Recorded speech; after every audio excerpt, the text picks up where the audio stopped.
we've been able over the nearly 30 years that we have been in existence to leverage over nearly $4 billion for over 800,000 Floridians.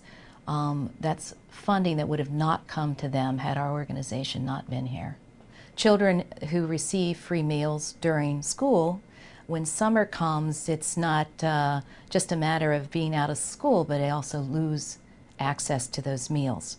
So there is a federal summer food service program that serves the children while they're enjoying activities over the summer months. In Miami, we just partnered with Walmart and the Miami Heat. We had a wonderful media launch to let the community know that this program was available. The kids were really excited to see Alonzo Mourning, and I think even more excited to see the mascot, Bernie.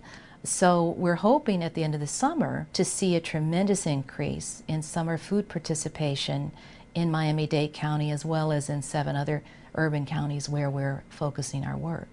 After all these years, 25 years with this organization, I still feel really lucky to get up every morning and do the kind of work I do. I'm very lucky.